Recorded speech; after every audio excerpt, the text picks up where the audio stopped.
proactive drought risk management and resilience planning as well. So, today's discussion is timely in helping connecting such national initiatives with science, with a policy, with different institutions, and local action as well. If I move forward, we are honored to be joined by a highly distinguished panel of speakers representing government, research institutions, international organizations, and climate policy practitioners. Allow me to warmly acknowledge Mr. Arif Kohir. He is the Executive Director, Global Climate Change Impact Study Center. We have been joined by Professor Dr. Nausheen Anwar. She is the Director of Karachi Urban Lab.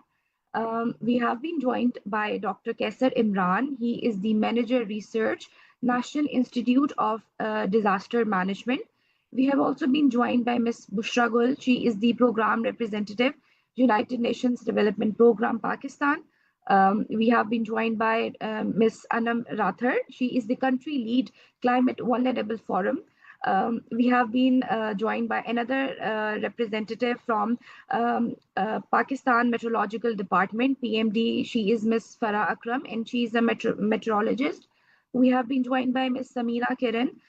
She is a program specialist at UNDP Pakistan again.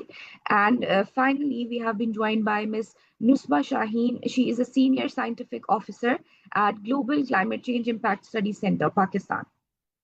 And of course, finally, we are grateful to our unit head, Ms. Zainab Naeem. She's the head of ecological sustainability and circular economy at SDPI, and she'll be leading today's session.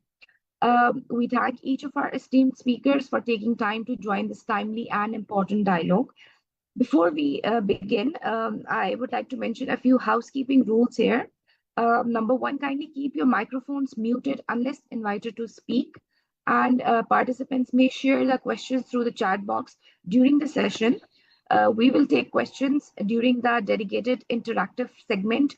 Kindly keep your intervention, this is for the panelists, to concise so that we may benefit from all speakers, and there's no shortage of time for any of the speaker. So this session is being documented for reporting and outreach purposes as well, and we request everyone to maintain professional decorum throughout.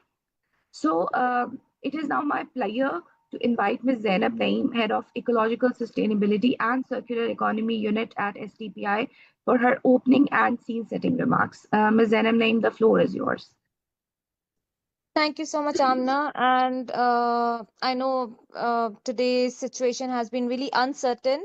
And I would like to once again welcome all of you. The internet is very patchy because some of us had to get back home as the roads were blocked. And some of us were, not knowing what is going to happen, if we have to go for work today or we have to work from home. So but despite this uncertainty, sorry, you all have joined, and it shows that no matter what the situation is, the debate around climate change must never stop. The debate around climate extremes must never stop, because I'm glad many of us understand that climate change and development, it has a direct nexus, at least for countries like Pakistan, if not for all of the countries in the world.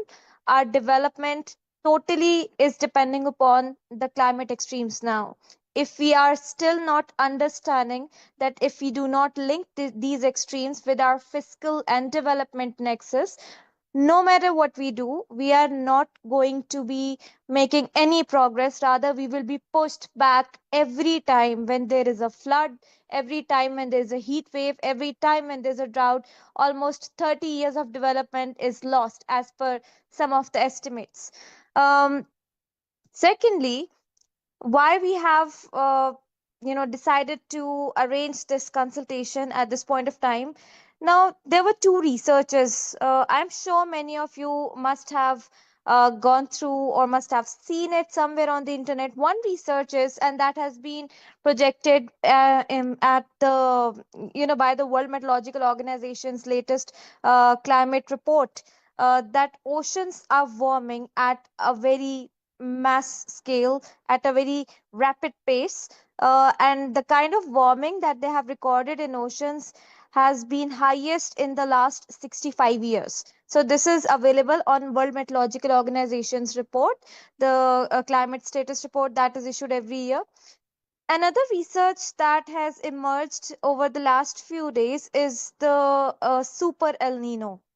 Now, there were quite, a few weeks earlier, scientists were not confirmed if this might happen or if this will, there was a probability that it might shift, but it is now happening. So, in the Pacific Ocean, they have reported a temperature anomaly that has, absorbed a lot of heat within the ocean.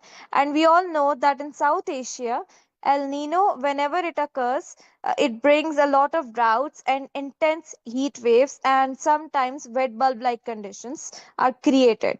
And it has direct impact on what? Firstly, our agriculture produce, then, of course, human health, the urban infrastructure. Plus, it always brings along with itself intense monsoon bursts or intense convective rainfall kind of situation. The experts have joined us, they might be able to explain you in a better way, but these are some of the researches that I was going through. And interestingly, although heat waves are not new for Pakistan, especially in 2015, we got the realization that, this is an impact that we have to bear through in the upcoming years. Even then, we are producing or coming up with heat action plans, but heat adaptation frameworks or strategies have not been there. Yes, we are really good on paperwork when it comes to policies. As part of different reactionary approaches, we start to develop different policies, but those policies are most of the time adopted based on international best practices, not based on what is actually happening on ground in our own country. The social vulnerabilities are mostly not connected when we talk about these kind of policies, and that is why enforcement is missing. Secondly, the departments that are involved, they also are bound to work based on the reactionary approach, not the proactive approach that is very much required. For instance, in our country, we know that our industries, our economy is very much dependent upon agriculture.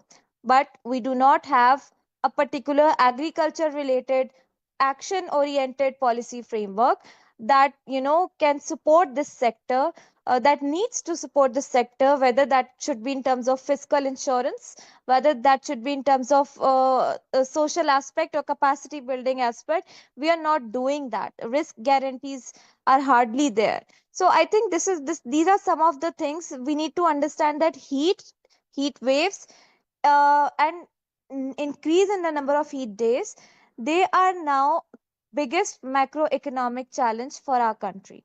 So how do we address this macroeconomic challenge? That should be the question. And how do we address it based on the local solutions that we have with us, that are already available? And then also its impact on the GLOFs. Of course, GLOF alert is always there.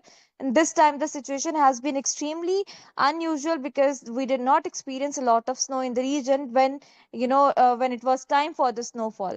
There was no snowfall, and temperature was being recorded above normal, at least above average, throughout the winter season. So I think those are our water towers. We had this consultation a few weeks ago, and those our glaciers have to be declared. They are the strategic assets, and we do not have even glacier adaptation plan. We do not have any regulatory approach for our glaciers. In other countries, I don't know, somebody was mentioning, I think Tajikistan or some other countries, they have their laws around glaciers and how, they need to be protected, but we don't have it. Although we realize that maximum of our Indus river gets fed because of the towers, the water towers that we have, and they are receding at an extremely great pace. Just I'll conclude here. Just one of the latest research that I was going through while before I joined this webinar was that in Iceland, Iceland is losing its 30 meters of ice at a pace of, every 1 hour. So that was extremely, surprising and shocking for me. Every hour the Iceland loses its ice. So, i- and if Iceland is losing its ice, the impacts are no longer stay there. They will be coming towards South Asia as well. So what we have time, or do we need to make make our plans and take action in context of the emergency situation that still we are not able to realize? That is the question. So I'll stop here and I'll hand over to you, Amna. I hope that today's consultation is not just part of any project. Through this consultation, we want to create a sort of alarm for all the institutions that we need to take a proactive approach, and especially integrating the social justice nexus that is missing from our policies. And that is why we have invited you all to share your perspective, because as per one of the latest researches that have triggered this consultation, that was one of the encouraging aspects that triggered us to go for this consultation, is one of the researchers in latest research they have shared that many urban cities in Pakistan, they are going to experience, the people in the urban centers are going to die because of intense heat. So I think there were 8 cities they have mentioned. It was by University of Chicago, I believe, or please do correct me if I'm wrong, but it has been quoted in Dawn News as well. So I think these are alarm bells, and we need to keep ringing these alarm bells so we do not stop thinking about climate extremes, no matter what geopolitical situation is happening in the region. Over to you, Amna. Thank you. Thank you so much, Ms. Zainab Naeem, for setting the context so effectively and reminding us that why coordinated climate adaptation is now an urgent national priority. We'll be moving towards our first speaker now. It is now my honor to invite Mr. Arif Kohir, Executive Director, Global Climate Change Impact Study Center, for his special remarks. Mr. Gohir has played an important role in advancing climate science policy dialogue and adaptation planning in Pakistan. Sir, my question to you would be that Pakistan is increasingly facing recurrent heat waves, as we have just discussed, and rising temperature extremes. In your point of view, what key heat adaptation measures should be prioritized at national and provincial levels to protect vulnerable communities? Sir, the floor is yours. Thank you very much, Amna, for holding this timely event, a seminar on heat waves and droughts. As we are aware that these heat waves, droughts, and other extreme events, as mentioned by Ms. Zainab Naeem also, are occurring with greater frequency and intensity. So the country is not very well adapted to these sort of things. If we look at the past century, we rarely had any heat wave incident in the past. But since 2015 now onwards, every year we face the extreme heat events, and we are least prepared for these things. Though we have the National Climate Change Policy, which talks about the adaptation actions, we have the National Adaptation Plan, we have the early warning systems. We are better poised now than before the 2016 and 2022 events. But we have also established NDMA, which has done equally good in some past episodes. But given the burgeoning challenge of this disaster, uh, I think much more is needed to be done. It is beyond policy. It is above the science. Science is very much clear about these things, but it's about the action. It's about the development of the heat frameworks. It's about the development of the resilient health systems. It's about the development of the crops that can tolerate or withstand high temperatures. It's about the water action plans, especially in terms of drought conditions and the increasing episodes of the heat events. So these are the challenges of the country. Despite having done some good, I will say we are still lagging far behind in terms of these frameworks, as I already mentioned. until and unless we have a robust mechanisms right from starting from the early warning systems till the people who are actually being affected from these climate extreme events. So I will not say until then that we have effectively handled or in a position to handle these disasters. So the challenges are increasing. The science has to advance. The actions has to be robust. They have to be well coordinated with the provinces and the federal entities. So until and unless this coordinated framework is not there and the robust actions plans are not there, so we will keep on suffering from these disasters, unfortunately. Most of our labor force, which works in the open sky conditions, how many working hours per year are lost due to extreme events and especially due to heat waves? More than 200,000 are the deaths which are directly or indirectly attributed to the heat episodes in the country. Although we have developed a heat action plan for certain cities, but does it cover the entire part of the country? A country which is having a record temperatures of 53.8 degrees C, I am talking about the Turbat and Mohenjo-daro, and about the 49 degrees C in major parts of the central parts of the country, and where the cities are having more than 5 degrees C high temperatures due to its surroundings. So it's becoming more and more challenging. So under these conditions, under these challenges, we are having dearth of these actions or frameworks until and unless we are not having coordinated, again saying, or mechanisms for the country, it will be difficult for us to face the challenge. With this, I will give the floor back to you and will be available for any questions or for further round of any interventions. Thank you. Thank you so much, Mr. Gohir, for those valuable insights, especially linking policy planning with adaptation action on the ground. We'll be moving towards our next speaker now, Professor Dr. Nosheen Anwar, Director, Karachi Urban Lab. She has contributed significantly to research on urban systems, planning, and heat vulnerability in cities. Professor, may we request you to kindly share your remarks on how our urban heat island affects increasing climate vulnerability in cities like Karachi, Lahore, and Islamabad.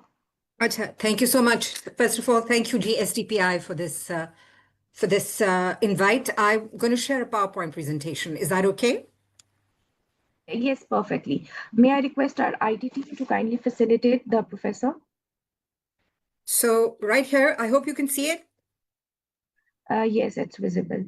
Awesome. Okay, so what I'm going to do in the next 10 minutes is I'm going to give you guys an overview of what we are looking at and what we are not considering. So the question of heat in Pakistan is increasingly a political question, right? Across Pakistan, irrespective of whether we talk about Karachi or Lahore or Jacobabad, across its urban centers, we are seeing alarming temperature increases. Karachi itself has shown a rise of plus 0.4 Celsius per decade. Okay, summer temperatures regularly exceed 35 Celsius. The 2015 Karachi heat wave resulted in 1,200 officially recorded deaths, although it could be considerably higher.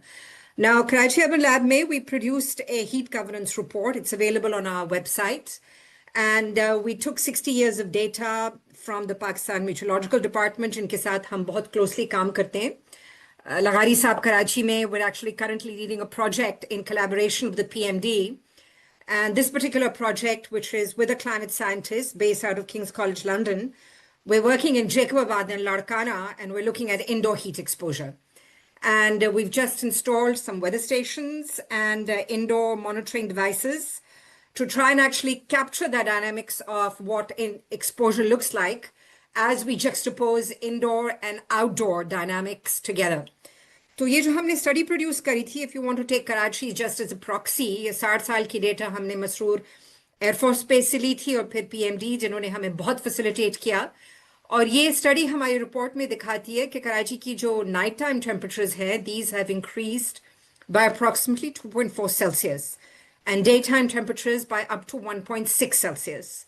And relative to global average increases in temperature of 1.1 Celsius since 1900, the rate of warming in Karachi is especially high. Now, I'm just using Karachi as a proxy, okay, just as a proxy. So when we start bringing the social and spatial and the temporal dynamics into the broader conversation of what is heat, and in this instance, our conversation is only on heat waves, and what we're not looking at is chronic heat.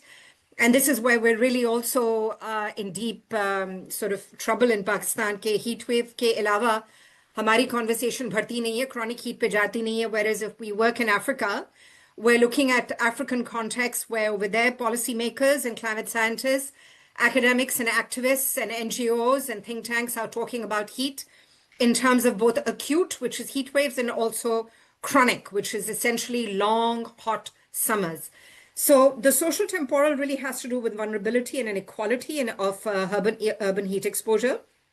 In cities like Karachi across Pakistan, you have very high incidence of informal settlements, large vulnerable populations living in built environments that simply do not have the capacity to adapt in terms of its materials. You have limited resource access. You also have occupational exposure. And then combined with this, highly fragmented governance structures, municipal authorities with limited resources, provincial disaster management agencies whose connectivity with local governance systems is fairly weak or fragmented. And then within this heat space, you have largely philanthropic and humanitarian organizations that step in, federal oversight in terms of their bodies with minimal local presence. Karachi heat wave management plan जो 2017 में बना था, that's really modeled on Ahmedabad's plan. इसको हमने ये जो हमने report निकाली है कराची हीट गवर्नेंस की, इसको हमने बहुत क्रिटिक किया. It fails to account for local humidity factors. It gives inadequate attention to spatial inequalities.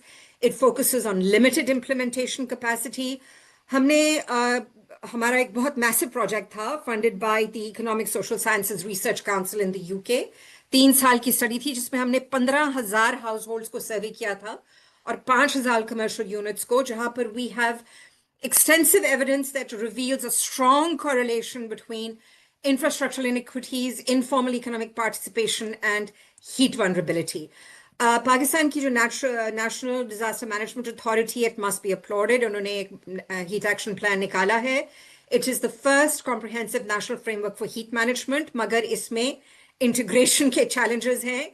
There are no urban planning issues with cooling considerations, no attention given to public health response mechanisms, no incorporation of social equity frameworks, no localized context-specific strategies addressing microclimates, and most of all, no focus anywhere in any policy framework in Pakistan on indoor heat exposure and economic productivity losses, right? So we're looking at the relationship between built environment, embodied practices, critical engagements, huge data gaps. I mean, let's not even talk about policy right now. We have huge data gaps in Pakistan at the level of the urban on evidence-based action. We have very limited research capacity in Pakistan's urban centers and across Pakistan on what heat impacts actually look like. We're actually at Karachi Urban Lab one of the few organizations who's producing evidence, but we feel it is minimal in a broader sea of where evidence generation has to be made a priority. So future directions, एक चीज मैं आपको अभी से बता देती हूँ और वो ये है कि heat is not gender neutral. Urban heat intensifies existing gender inequities.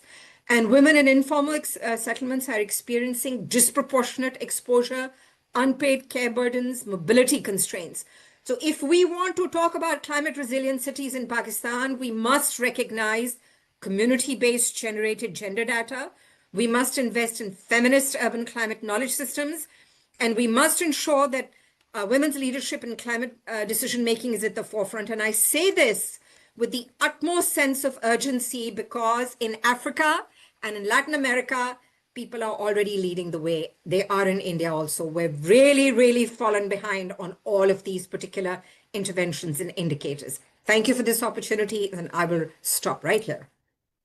Thank you. I'm not just, I want to commend Professor Dr. Nasheen for raising the concerns and for, speaking out loud about this challenge that has not been addressed anywhere in the policy. And you're spot on in context of the vulnerabilities around gender. We tried to address this challenge last year through a policy report on, it was a limited survey because again, it was unfunded study on how climate anxiety is impacting the females in urban centers because the heat is increasing. And one of the key challenges, rather two challenges that surfaced during our survey, one was that because of the lack of proper mobility, young girls, students, women who are working women, they are facing extreme challenges. They face migraines and headaches and lack of concentration at work. They are not able to focus. And another challenge was women who are working as housewives. So what happened, because of again when there is load shedding and there is no electricity during high temperatures, and especially in people with middle income and lack of resources who do not have access to solar. So what happened there, when they are cooking in front of the stoves, they're standing, and Yes. when they are not able to provide on time to their husbands or to their in-laws or to their family food because of intense heat, they go through the domestic abuse as well, and this is Yes. not reported anywhere. So thank you so much for highlighting this, and your report is very, very accurate. And we would like through this platform to project these findings everywhere, wherever possible, because we want this kind of work to happen, because this to address the policies that are actually ignorant of these facts. So thank you so much.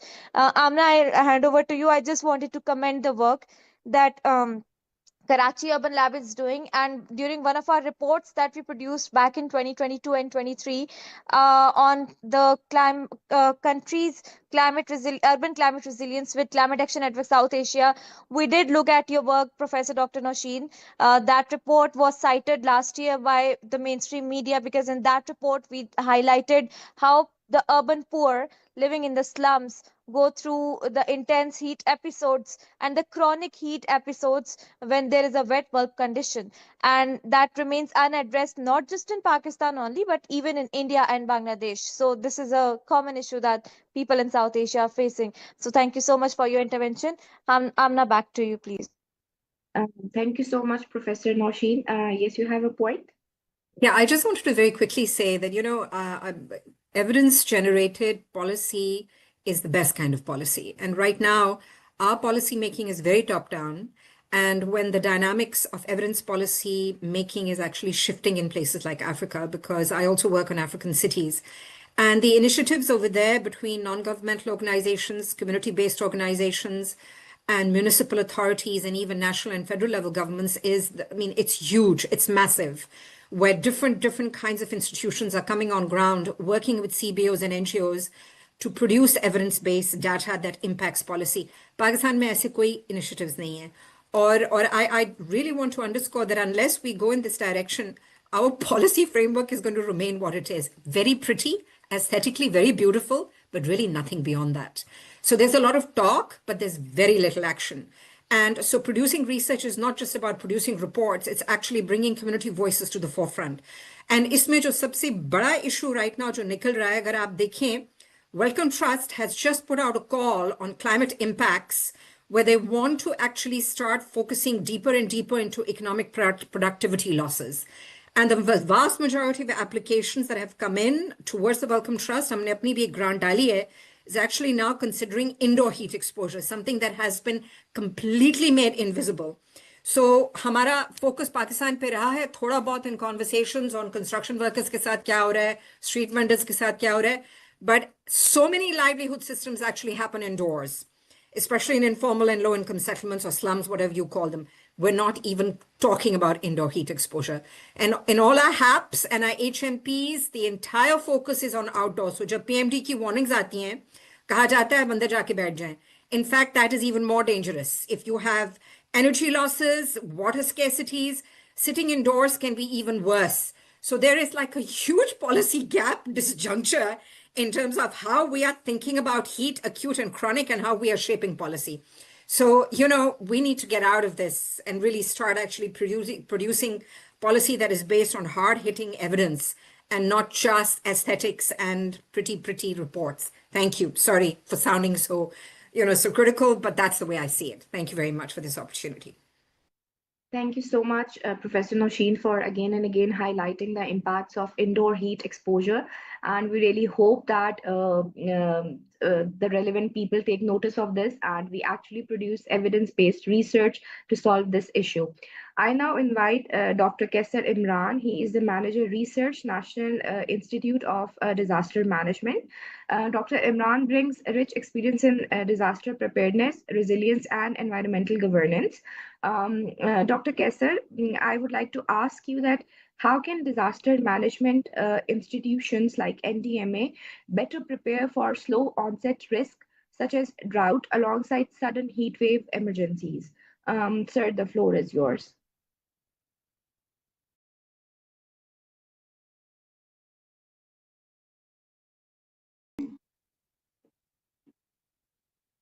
Can you hear me? Yes, we can hear you. Can you repeat your question? How can disaster management institutions like NDMA better prepare for slow onset risk such as drought alongside sudden heat wave emergencies? Thank you. As you informed me about, I'm Dr. Kesser Imran from National Institute of Disaster Management, NDMA. So your question is valid. I'm very convinced with Professor Noshin. She said very well, there is no indoor policy regarding in policy, and even internationally somewhere is the gap. So being NDMA, how we can be tackled with them, how we can work. NDMA is at a state body which is working on a policy ground, which is said by Professor Noshin, is policy is very refined and very well, and I'm again agreed with her. So we can on-site handle these disasters by their relevant department. As in provinces, working the provincial disaster management authorities, and while in district is the DDMS, district disaster management authorities. So they must be work on that in a specific. For example, we are discussing about like Karachi, Sibi, or Sakhar, or wherever the drought or heat waves. So particularly we make the plans and I guess the gap is the implementation. The policy is here, act is here, law is here, even research is here, even think tanks is here. Everybody is here, and we are know about the best practices and anticipatory actions. But the difference is the implementation. If you listen from me, my honest opinion is the difference is the implementation. We need to implement all such type of effective plans, anticipatory actions, and national and global best practices.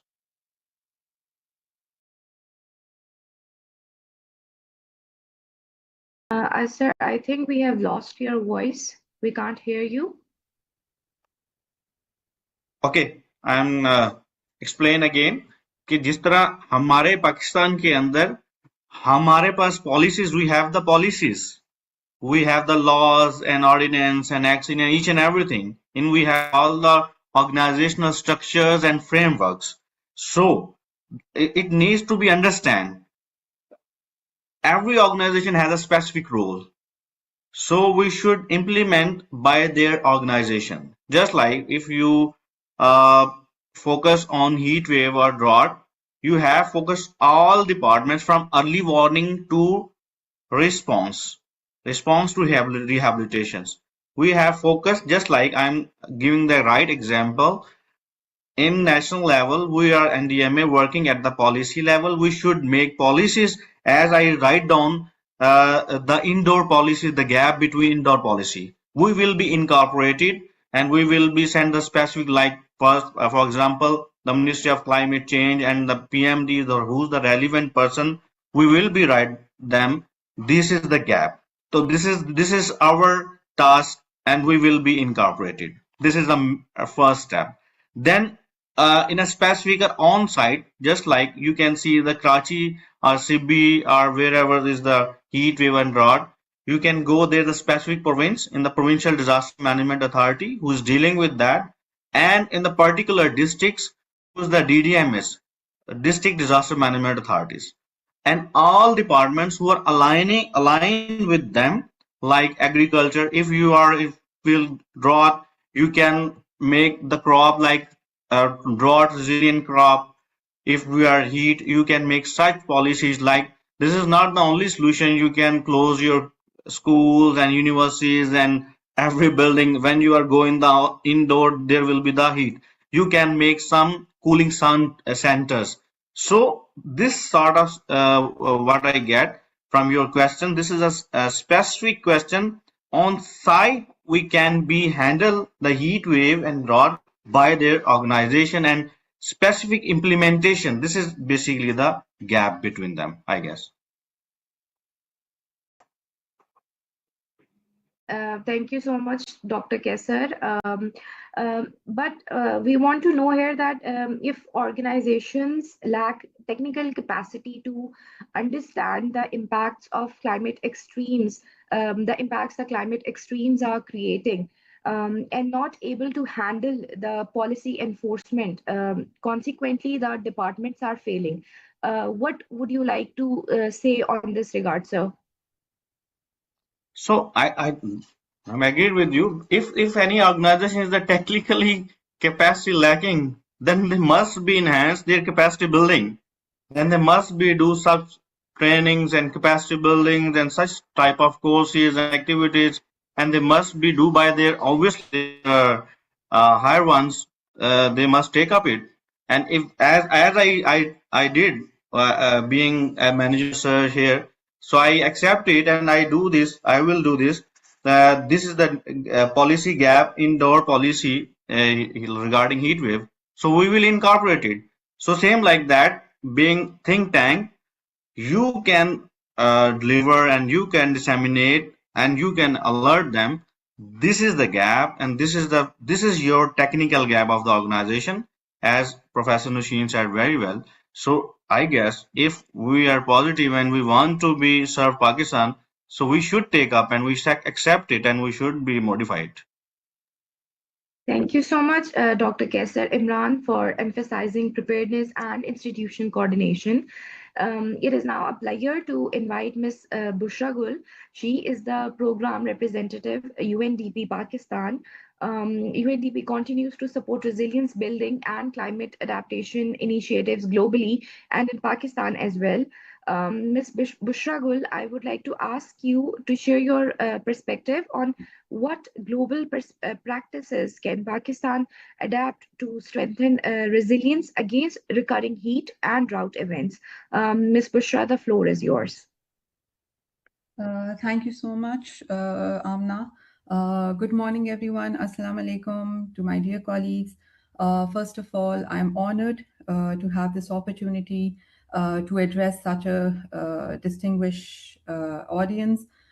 Thank you, SDPI, for convening this seminar on such a critical and yet under-addressed issues, that is of compound nature of heat and drought risks.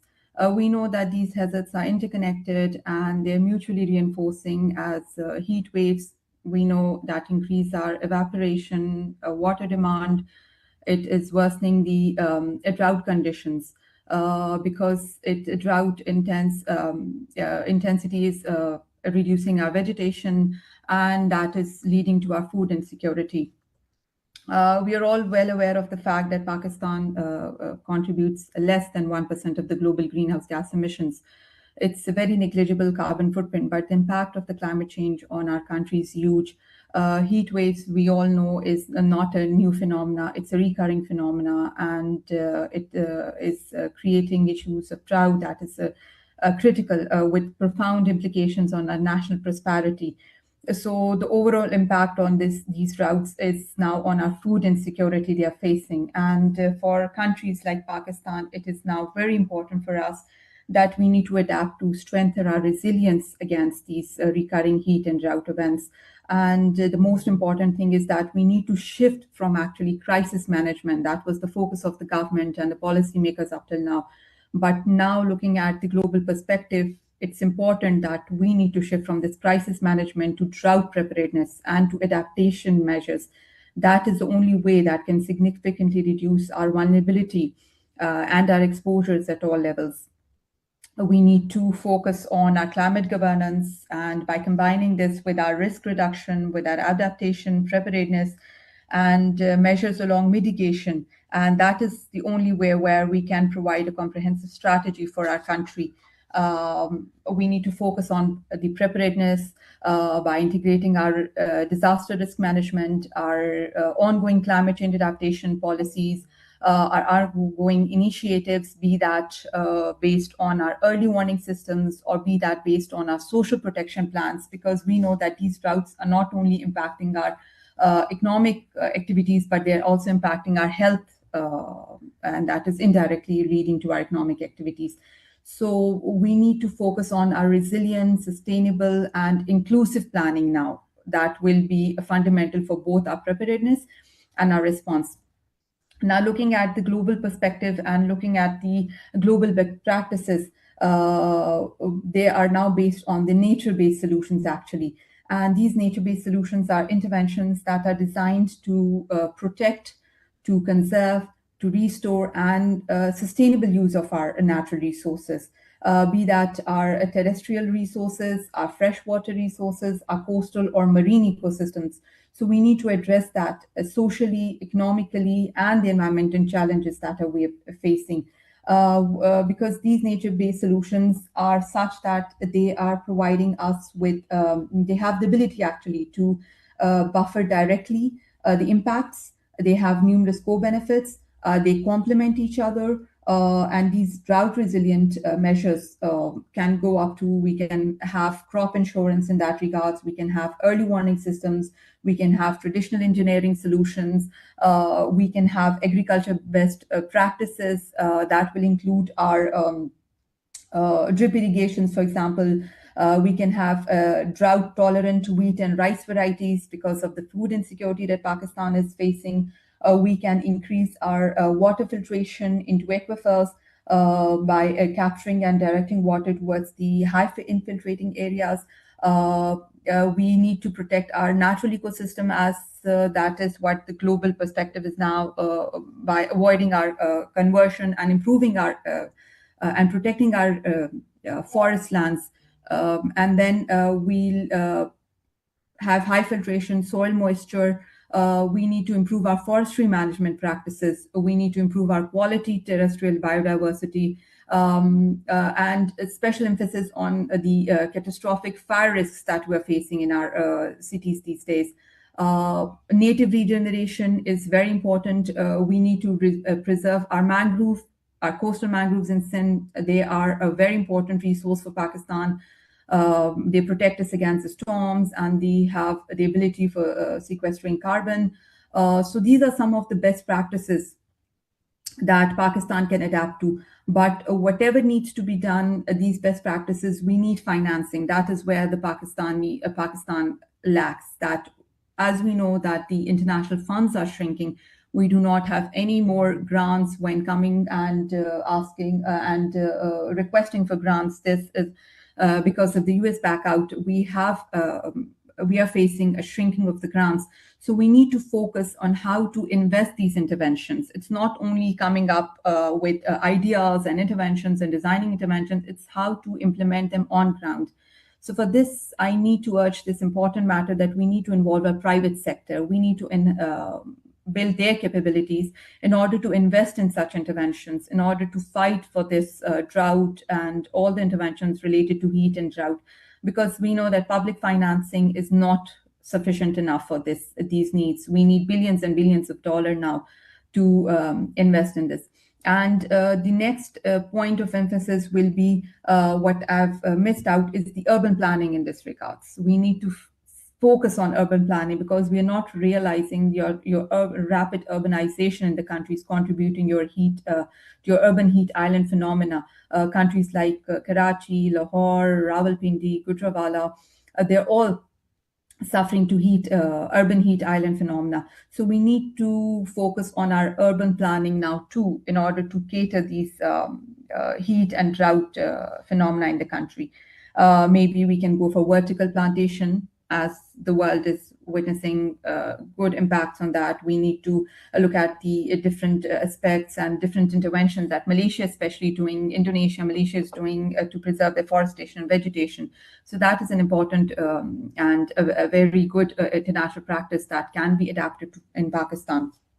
And let me tell you that UNDP on all grounds is now taking care of the local communities. We are making sure that we take the local communities on ground, because designing the interventions will have no impact on ground unless and until we know what the local communities, what are their needs, what are their priorities. So we are now considering them, and we're considering their priorities. And whenever we are now designing our interventions, developing a project, we have special consultations with the local communities. We make sure that the vulnerable communities are taken into consideration, the marginalized communities, especially the women and the children who are most vulnerable to climate change, to the droughts, and to the heat waves. And not only these, we have also started a new initiative that takes the disabled persons with disability into account. So we make sure that all the marginalized community is under consideration when we're designing any of the intervention. We make sure that they're represented through their CBOs, through their CSOs, and we make sure that they're strengthened. They're the ones who designed the initiative for us, and we build their capacity in how to get their intervention financed through the international donors. In this regard, we currently have approved 2 of our projects. One is the Local-Led Adaptation Fund, and one is the small grants. And both of these are based on financing community-led initiatives that will address our global environmental issues, but that is going to be through a decentralized at a country level delivery mechanism, where we are going to make sure that we have a country management team, but that is going to be designed in such a way as to mobilize a bottom-up actions, where we will be empowering our local civil communities, our community-based organizations, our indigenous people, youth, and other marginalized populations.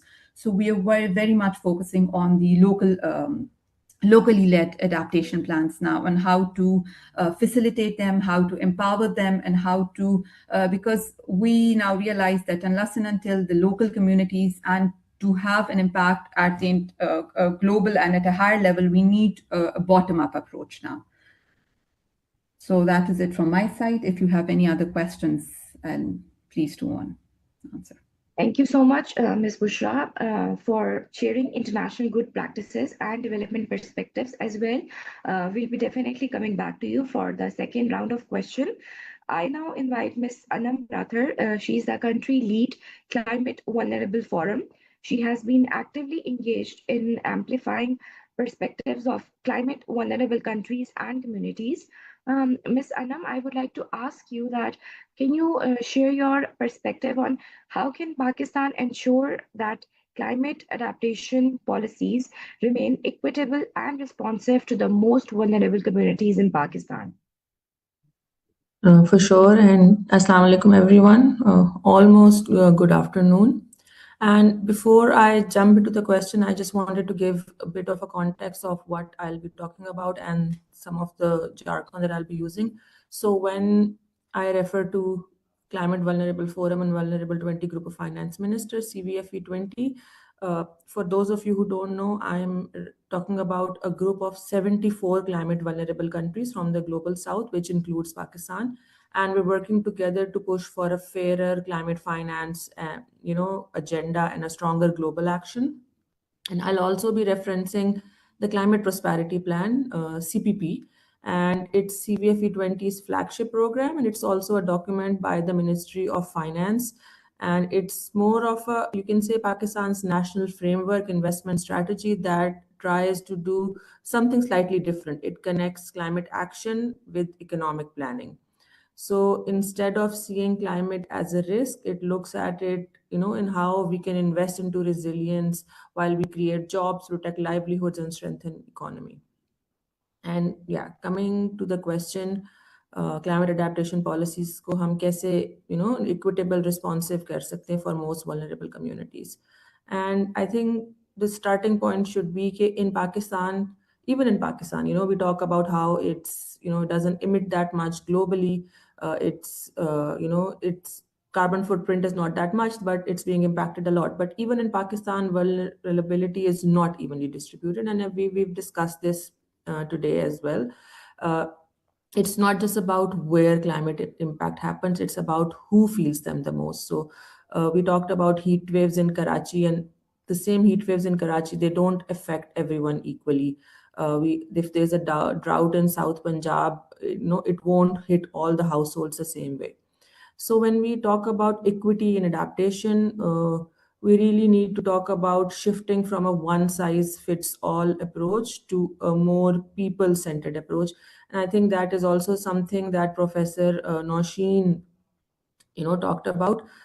So yeah. So there are three things that really matter when we talk about equitable policies. The first is targeting vulnerability properly. So we already know who is most at risk. We know it's small farmers, it's women, it's informal workers, it's community in arid and coastal areas. But our policies don't reflect that, and that what is actually happening on the ground. For example, when there are early warning systems, and early warning systems do exist, but do they reach the people who don't have smartphones or live far from formal settings? So that's the gap. And the second point is moving from response to protection. So right now a lot of our systems is more reactive. Some things happen and then we respond. But when we talk about the climate prosperity plan that the CVFV20 has developed, it's specially grounded in with global shield. It's pushing towards a pre-arranged finance and financial protection systems. That means there's cash support before a disaster hits. There's the communities have something in advance, not after the damage is already done. So this way they can also take preventive steps. It's faster, it's cheaper, it reduces harm before it actually escalates. There's crop and livestock insurance for farmers, because especially smallholder farmers, they carry all the risk themselves. So if a crop fails or an animal dies, they lose everything. So it's really important that there's small instruments like insurance where they can compensate it when that happens. So one bad season doesn't mean that a whole family or a whole community is pushed into debt or poverty. And then lastly is financial protection for communities and not just infrastructure. Right now, a lot of our focus is on rebuilding roads and bridges and buildings after disaster. But the communities that are being impacted, they also need protection, their income, their homes, their livelihoods. So what we need is about designing systems that protect people directly and not just their physical assets.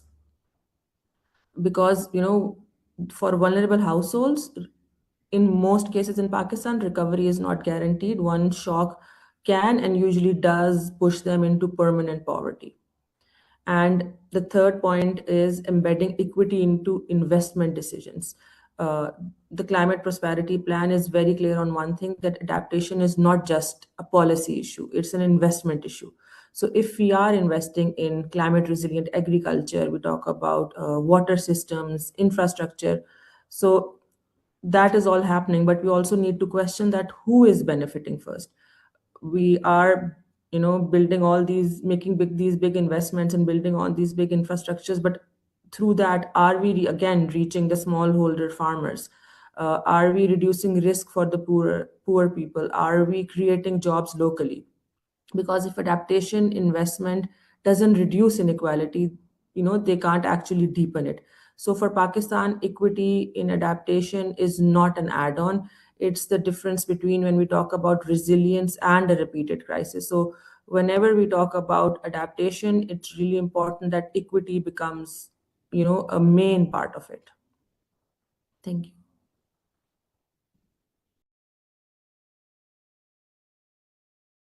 Thank you so much, Ms. Anam. We'll be coming back to you for the other round of questions. And I would now request our next speaker, Ms. Farah Akram. She is a meteorologist from Pakistan Meteorological Department. She will help us understand forecasting systems and early warning preparedness. Ms. Farah, are you there? Hello. Yes, can you hear me? Yes. Yes, we can hear you. Ms. Farah, we would like to ask you that how is Pakistan's meteorological system improving forecasting and early warning capacities for chronic and prolonged heat waves and droughts in Pakistan? Well, thank you for inviting me to this talk. And I would mention that there was an excellent talk by Professor Nasheen for highlighting there is no indoor policy regarding the urban heat island, and also Miss Bushra for highlighting that drought and heat waves but also our well-beings. So I will talk about the meteorological from the meteorological aspects that how we are doing the monitoring and early warning at Pakistan Meteorological Department. So I'm sharing the insights and also link the risk of extreme heat extremes in Pakistan. So what we are observing today is not just an increase in individual health, compound climate extremes where heat waves and drought interact and reinforce each other. From scientific perspectives, heat waves play a critical role in intensifying the drought conditions. For example, a higher temperature increases evapotranspiration, which accelerates the loss of soil moisture and reduces water in return. At the same time, the drought conditions reduce vegetation cover and soil moisture, which further amplifies the heat.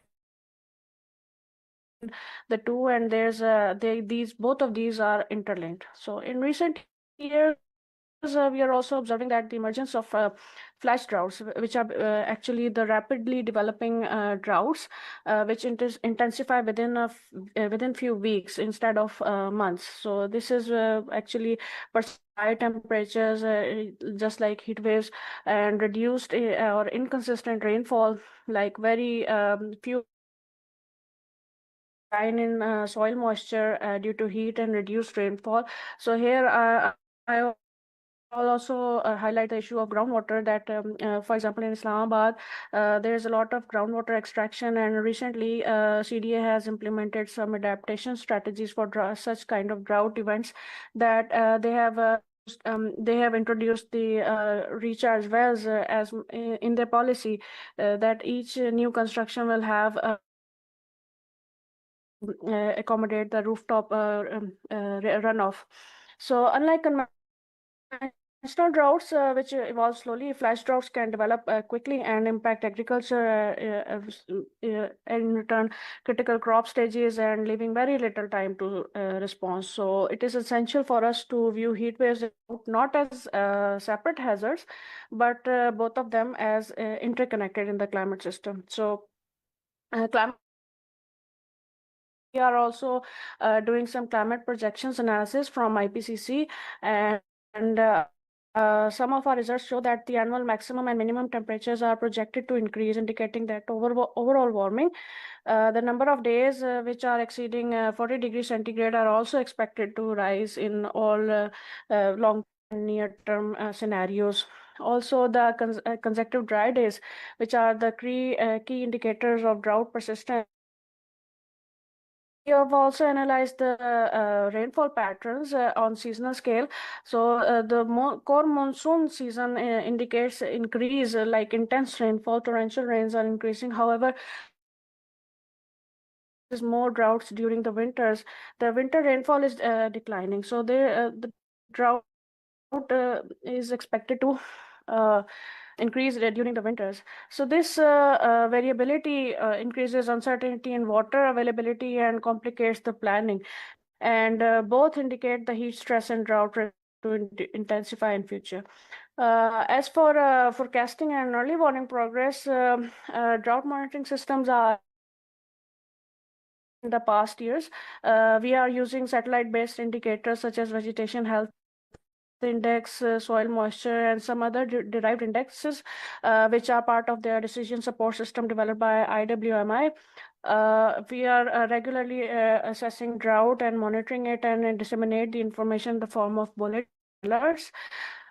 Seasonal forecasting capabilities have also enhanced that we are using ensemble of models to anticipate below or above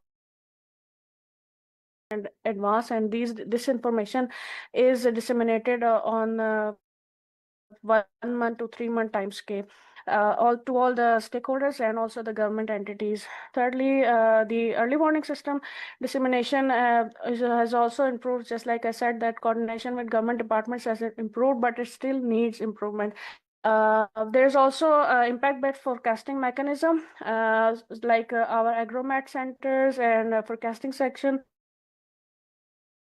forecasting for agriculture, water sources, and health. But the common challenge is that the warning systems, early warning systems, are developed for them both the events separately, but they should be interlinked and communicate in consistency. So additionally, flash droughts, I will talk about that they present a new challenge because they frequency monitoring because of their rapid onset, and near real-time data integration is also required. Also faster decision-making systems. So for public awareness, I think accurate forecasts are only effective if they are accessible and understandable, just like we are trying to do the effort on impact-based forecasting. And for drought, farmers need timely information for communities also need early signals for water stress. So we have expanded such information through our mobile apps, SMS alerts, and social media and electronic media, and translate the technical forecast into simple and understandable messages. So it has significantly enhanced the effect of our early warning system and also helped people to respond to warnings in a timely manner. So priorities that there should be an integrated early warning system that combine both heat wave and drought monitoring to a multi-hazard framework, and strengthening coordination between meteorological services, water source managers, and agriculture sector. Thirdly, improving the communication between the population and departments for coordination and usable form. Also, we need to strengthen our capacity, especially in flash droughts, because this is a new phenomenon. So these are becoming more frequent under the summertime situations. So this requires more data-driven and early warning approaches. So in the last, I would say that we have made meaningful progress in forecasting and early warning systems. However, the nature of extremes requires shift towards integrated and impact-based people-centered approaches, just like the other speakers have talked about. And drought together as interconnected risk will be critical for building long-term resilience. Thank you very much. This is all from my side. Thank you so much, Ms. Farah, for highlighting the importance of timely climate information to the public and public awareness regarding it. I now invite Ms. Samina Kiran. She is a program specialist at UNDP Pakistan, and she will be sharing reflections on development, cooperation, and community resilience. Ms. Samina, I would like to request you to share your perspectives on how can community-based resilience programs be strengthened to help households adapt to rising heat and water stress. Assalamu alaikum and good afternoon, everyone. Thank you so much. Anam, am I audible? Yes, we can hear you. Okay, thank you so much. Okay, first, I would like to thank all the distinguished speakers and participants, and it's really a pleasure to join this timely discussion on climate extreme in Pakistan, particularly the growing overlap of heat waves and drought. Before coming to the question, I would like to highlight a few things. Like Pakistan is increasingly experiencing more frequent, intense, and prolonged heat wave alongside recurrent drought condition with significant implication for livelihoods, water security, and economic stability. Importantly, there are not isolated risks. Heat accelerate water loss, while drought reduces the vegetation and intensify heat exposure. Together, they create compound and cascading impacts across communities, ecosystem, and development systems. In this context, I will briefly share perspective on strengthening community resilience and partnership for integrated climate adaptation. To begin with, I would like to say that strengthening resilience requires a shift from fragmented, hazard-specific responses to more integrated, risk-informed, and people-centered approaches. Climate change in Pakistan is no longer a future risk. It's already a live reality. We are seeing increasingly unpredictable and fast-evolving shocks, which makes anticipatory actions more important than ever. These risks are deeply interconnected, affecting agriculture, water systems, health, and livelihood all at once. We can already see this in the local level. Like, for example, Sindh, many districts are facing repeated drought, water stress, and crop losses. In Balochistan, I would like to say that prolonged drought and water ground depletion are severely affecting the livelihoods. At the same time, the urban center, as mentioned by earlier panelists, this is like in Karachi, Quetta, and many other urban settings, are also facing rising heat stress, placing pressure on health and basic services for the community. So what needs to be done to strengthen this resilience? Firstly, we need localized and multi-risk adaptation planning, ensuring heat and drought are addressed together rather in silos. Secondly, we must strengthen household resilience through practical investment. This may include climate resilience housing, reliable access to water and energy. It can also be improved by climate smart agriculture and irrigation efficiency, and many organizations are already, including UNDP, are working on it. Heat resilience, basic services and infrastructure.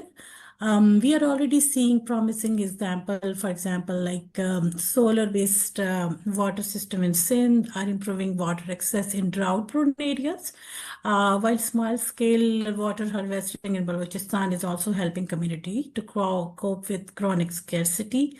Rising heat also requires targeted adaptation measures, such as improved housing design, urban greening, just like Bushra mentioned about vertical creeping plants and all that, and cooling spaces, heat, health, early warning systems.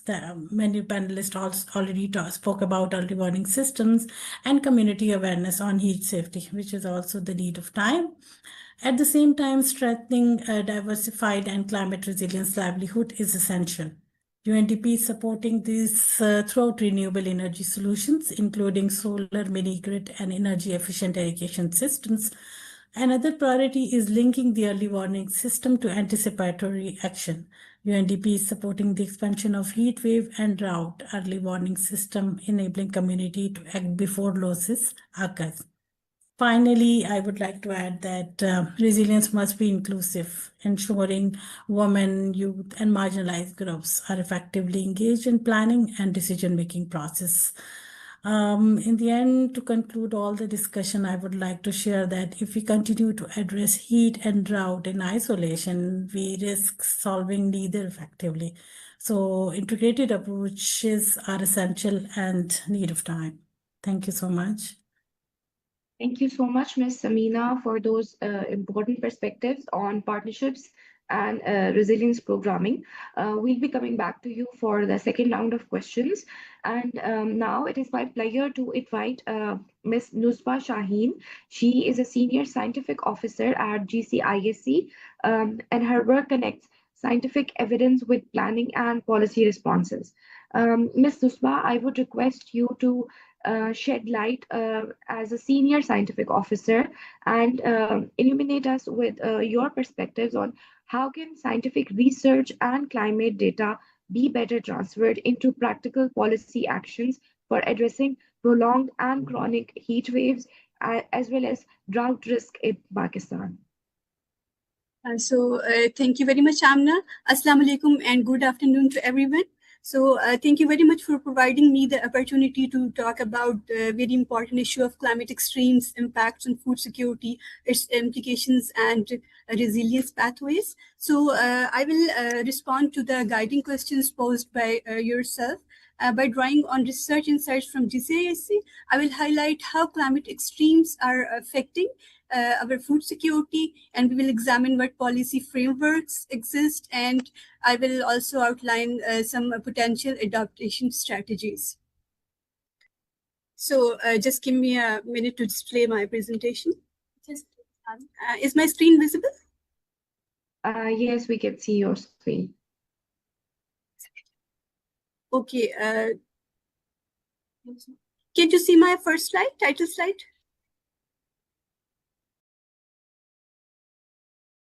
No, your screen is visible around the Zoom Okay, let me fix window it. only, and it is okay.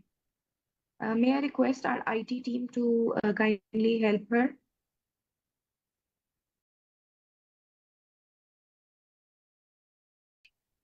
So I think it's yes, you can the see it now. presentation is visible. Okay, thank you very much. So we all know that Yes, it's visible. It's visible. Okay. So Pakistan faces a unique climate paradox, like it's a minimal contributor to global emissions, yet extreme vulnerability to climate impacts. So if we talk about Pakistan agriculture sector, it's more than crops. And it's a lifeline for millions of rural households, but the rising heat and the increasing intensity and frequency of the droughts and the worsening food security situations are turning this backbone into a growing pressure point. So, according to the Global Hunger Index, Pakistan ranks 109 among the 127 countries. And the situation is very serious that 1 out of 5 people of Pakistan are undernourished. And nearly 40% of our children are stunted, and 18% suffer from acute malnutrition. This all reflects deep on the food system stresses we are having. And while figures also reveal that poverty has increased from 34% to the 39 just in a single year due to the 2022 flood impacts. So this is a very high time that we need to realize that the heat waves, droughts, and the food insecurity in Pakistan are deeply interconnected climate challenges that collectively these are straining our agriculture systems, our livelihoods, our nutrition. And addressing them requires an integrated, climate resilient solutions rather than isolated responses. So these are the results of a recent composite heat wave index and district heat wave ranking analysis for Punjab province of Pakistan. Which is the food basket of Pakistan in terms of highest contribution of the wheat and rice. And this analysis has been done at GCISC. So we have calculated this heat wave index using the 90th percentile approach, where heat wave characteristics, we have used basically 3 heat wave characteristics: heat wave frequency, heat wave duration, and heat wave intensity.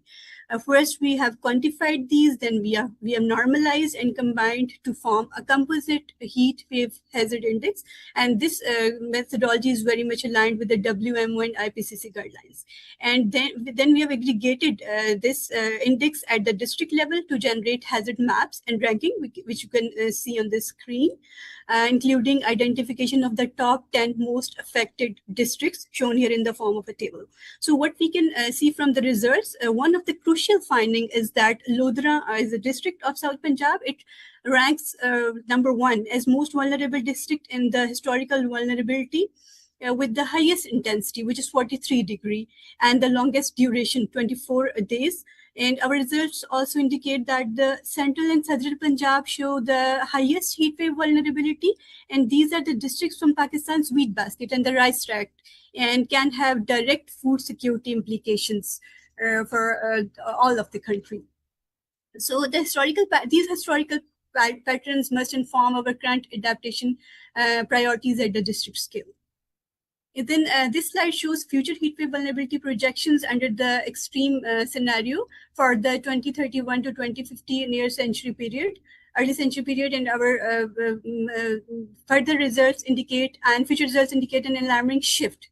You can see that Muzaffarabad is becoming number 1 most vulnerable districts, and it is important to mention here that it was not in the historical top 10. but it is not now appearing in the number 1 in the future ranking. So we also noticed some key observations in terms of southern shifts. You can see that vulnerability is concentrating in the southern Punjab by 2050, and earlier it was in the central Punjab in the historical period. And new hotspots are emerging in the form of Muzaffargarh, DG Khan, and Laya. So now the geography of vulnerability shifts require spatially adaptive policies, not the generalized practices. So this slide is showing the SPEI 3 trends, and these indicate recurring drought cycles, negative values affecting agriculture. Here you can see that this analysis have been done for 4 provinces of Pakistan, and it clearly indicates that Sindh and Balochistan experienced the most severe and prolonged droughts, which with the score of SPI score of 1.5 to 2.5, and these are implying higher agriculture stresses and crop vulnerabilities for the 2 provinces. While Punjab is showing the moderate level of drought intensity with periodic dry spells, which can impact yields, especially in the southern districts. On the north side, our Khyber Pakhtunkhwa province has comparatively less wear, but still the very frequent variabilities, indicating moderate agriculture impacts. So overall, our drought intensity is strongest in the southern part of Pakistan as well as in the western part of Pakistan, and less wear in the northern regions, leading to greater agriculture losses in the arid and the hyper-arid zones. Here on this slide, this is also research conducted by GCISE, and in this slide you can see the growing degree days analysis for wheat production in 3 major wheat producing zones of Pakistan, which are Potohar, Punjab, and Sindh. What is GDD? GDD are basically growing days which measure the heat accumulation, which is required for crop development. So more are the GDD, faster is the maturity, and these are inversely proportional to the growing season length. So it can potentially lower the yields. So here our regional findings reflect that Potohar is the most vulnerable region, with over 1,000 increase in growing degree days as compared to the historical period. So highest than that of even from the Punjab and the Sindh, where an increase of 800 growing degree days are shown. So one of the reasons why in Potohar the vulnerability of growing degree days is higher, our research results, earlier studies being carried out at GCISE also suggest that increased rate of warming in the north as compared to the southern part. It means that temperature is increasing at a faster rate in the north than in the south. So this is Potohar is the rainfed agriculture zone with limited irrigation opportunities, and it's one of the key wheat producing area, and the adaptation window is shorter. So wheat requires specific thermal time window, and excess GTTs are likely to cause, these can accelerate the phenology because crop cannot show its genetic potential, and it can shorten the grain filling period. It can significantly reduce yields, and ultimately production losses and quality deterioration can occur. So this is one of the important indices which we use to study the impact of heat stress on the crop production. So this is again a very, very important result. These are the results of a study using climate hazard modeling platform recently done at GCISE by myself for heat wave risk assessment for wheat production in Punjab province. And as we have already seen that heat stress during critical crop growth periods can cause huge losses to crop production, and heat wave intensity frequency significantly contribute to the rising agriculture economic losses. So what are you seeing here? Here, the blue bar is the current expected annual damage under 2022 climate conditions, and it represents the baseline risk from existing heat wave patterns, and this is your starting point for comparison actually. Then the orange one is showing an increase of $253 million risk, and it is additional risk from the economic and agriculture growth. How can you define the economic or agriculture growth? It represents it may represent increased asset exposure due to agriculture expansion activities, higher crop values, economic development, and population growth, which is driving food demands. So then again, the green one is the $527 million. And this is the additional risk from climate change intensification only. And it represents here, in this case, it only represents the heat wave hazard due to more frequent heat waves, longer duration events, higher maximum temperatures, and a shift in seasonal patterns. So here on the red bar is a very important result. It is showing the combined effect of all the risk drivers, total expected annual in 2050, and it can cost to $1,312 millions. So then coming towards the next slide, this slide is showing the wheat yields, which are projected to decline under climate change, ranging from 5 to 10% in early century scenarios to as high as 51 to 55% by 2080s under SPS 8.5. So the results also indicate that our South Punjab is emerging as a major vulnerability hotspot, as it produces over 60% of Pakistan's wheat, and it faces severe combined heat and water stress risks in the country. So these results indicate that, as confirmed by this index, that Bahawalpur and Lodra identified the most critical districts showing the highest projected yield losses due to extreme heat exposure and the arid conditions. New risk hotspots are also emerging in the form of Muzaffargarh and Rahim Jar Khan, where intensifying heat stress is expected to further reduce the productivity during wheat production systems, threatening national food security. So again, this slide presents GCISC's crop simulation modeling results on climate impacts. Our major findings, because we are using different crop simulation models at GCISC, including DSET and Aquacrop, EPSIM, and our crop modeling results show that heat and water stress collectively will significantly reduce crop yields, yield of the major cereal crops by 2050, and wheat yield is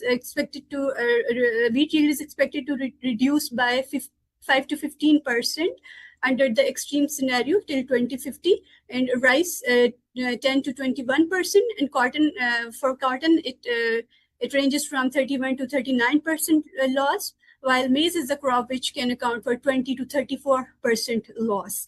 And here you can clearly see that there are some critical crop growth stages in each crop life cycle, which are particularly vulnerable to either heat stress or the water stress. And these can impact differently to the phenology of the crop as well as to the productivity and the crop yields. So what could be the key implications of this? Your food supply chains disruptions can happen, and most importantly, the South Punjab shows highest spatial vulnerability. So we need to plan some targeted adaptations for differently for Central Punjab as well as for the South Punjab. So this slide is reflecting on policy frameworks. Pakistan already has a fairly solid policy setup to deal with heat waves and climate risk, but that is on a basic level. For example, the NDMA Heat Wave Guidelines 2024 includes things like early warning systems. It talks about the better healthcare preparedness, and it also identifies some vulnerable groups before extreme events hit. Then we have our national climate change drought action plans as well. So on the top of that, our national climate change policy gives the broader directions. It covers the adaptations, it covers the mitigations, it talked about the provincial action plans and even climate financing. So when we break down the policy side, the response includes 4 main pillars. Here you can see first one is the early warning system. Basically, better forecasting at district level, it is important for the district level management. It includes services like SMS alerts and community level monitoring, so people actually get warning in time for evacuation and better disaster management. Then the second is the adaptation, which is more about adjusting how we live and how we farm, how we grow and how we produce our crops. And heat resistant crops, some of the key strategies which are suitable for our arid and semi-arid vulnerability situations are use of heat and drought resistant crop varieties, using better irrigation management and diversifying agriculture using zero tillage and using advanced IT technologies which are being used by the world. So a third one is the mitigation. So mitigation is reducing the root problem through renewable energy sources, through some reforestation and afforestation activities, and improving overall industrial efficiency. And the fourth one is the resilience building. What is it? Resilience building? Resilience building actually is strengthening our safety nets. It can upgrading our infrastructure, providing a better market access to the farmers, and improving healthcare capacity or facilities so systems can absorb shocks well. So the key takeaway is simple. You know that policies are there, but the real challenge is execution. And the real difference will come when science, policy, and implementation finally start working in sync across national and provincial levels. So again, this slide is showing some practical adaptation strategies that can reduce climate risk on the ground. So starting with agriculture, one of the key shifts is towards climate smart wheat varieties, like we have a Chakwal 50 variety, Chakwal 86, and some newer releases. These are heat tolerant at the flowering stage and maturity early. These can help crop avoid thermal heat stress. So alongside this, precision agriculture is becoming very, very important. Things like drip irrigation and laser land leveling to use water more efficiently. Farmers are also adjusting to the crop calendars by sowing earlier to avoid peak heat periods. And this is also one of the adaptations suggested by GCIC reserves.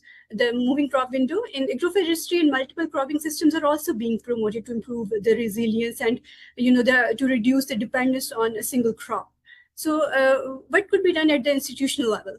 Tools like weather-indexed crop insurance can reduce farmers' risk, while stronger agriculture extension services help spread new practices. Because we are doing the desk job, we are doing research on the desk. Then we provide it for a better policy and planning through simple policy briefs. But how can this research be translated or simplifiedly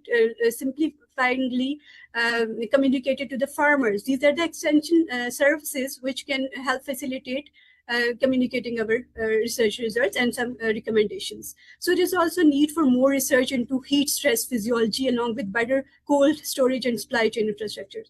So what can we do at the community level is very, very important because the solutions are more local. So integrating our traditional knowledge, improving our water harvesting techniques, maintaining community seed banks, and setting up local early warning groups and providing small grants to the community, most importantly to the women, because the women leaders are the more resourceful, better resource managers, and we can help the community to raise up against the climate change vulnerabilities. We already have some success stories to build on. BT cotton, for example, BT cotton reduces pest losses, and laser land leveling has improved water efficiency by around 20 to 30%. And the use of early wheat varieties in our Punjab and Sindh are already helping some farmers escape heat stress in pilot areas. So the key message is very simple. The investing in adaptation now is far cheaper and more effective than dealing with climate emergencies later. So this is a very right time that we need to adapt locally, and we need to support farmers for the locally adaptive strategies rather than the generalized practices. So at the end, I would like to conclude my talk.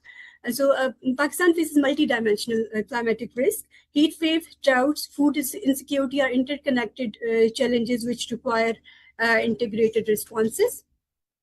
So we have seen through our results that extreme yield losses are expected to occur. Wheat and rice yields are facing 15 to 20% potential losses by 2050 under the medium scenario, and for the high scenario, it's even higher.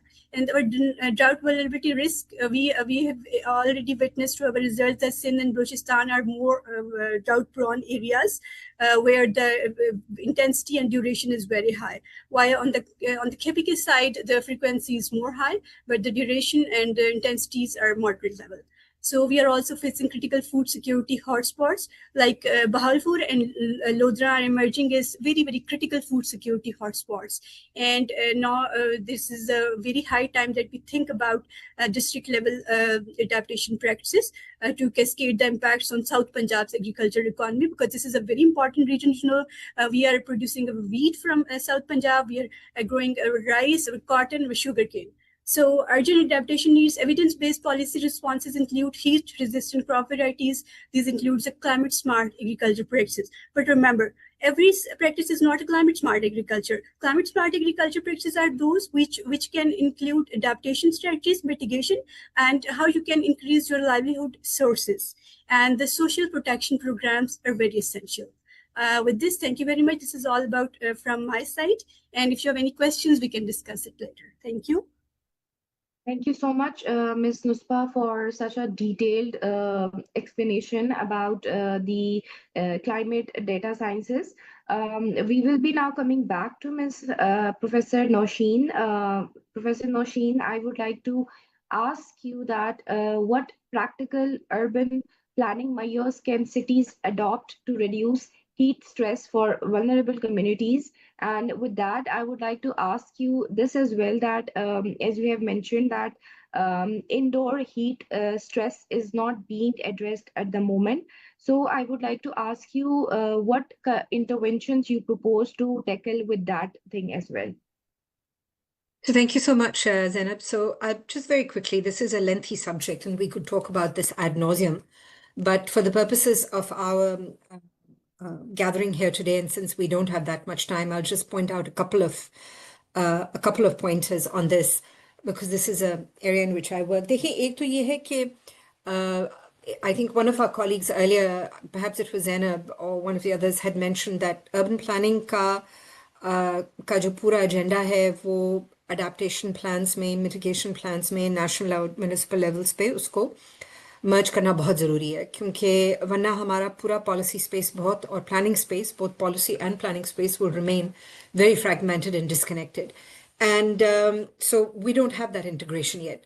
And then within the urban planning domain, we need a very carefully crafted and a very urgent and a very dynamic approach to how we consider the role of housing or the built environment in risk mitigation and adaptation. Now, this is really a tall order. This is really a very tall order.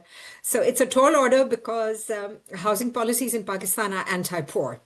And so we need to then bring the social justice domain right at the forefront.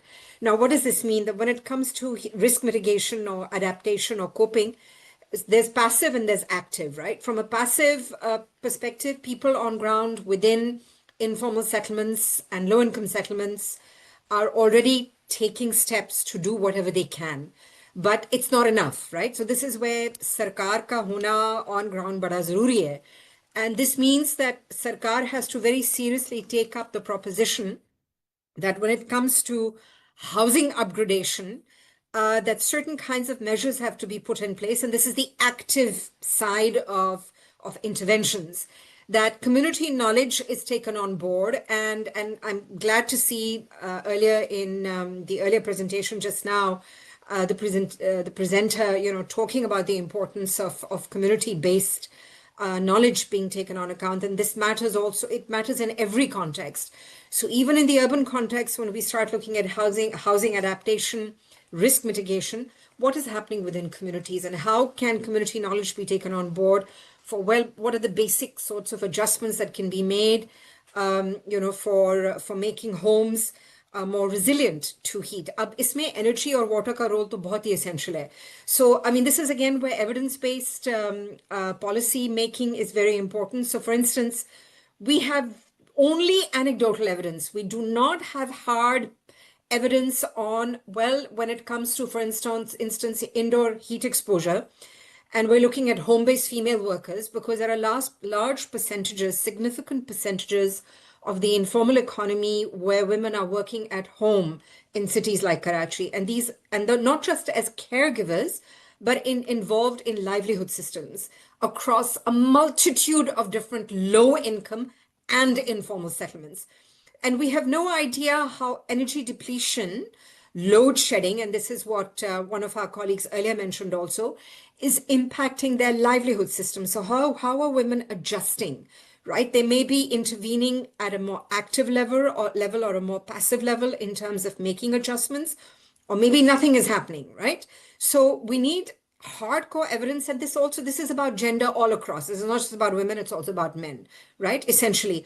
And then secondly, can the government think about insurance mechanisms that can be put in place for the loss of livelihood systems that give women and men in increasingly vulnerable situations access to certain kinds of insurance schema to mitigate the risk of heat and climate change impacts in their lives?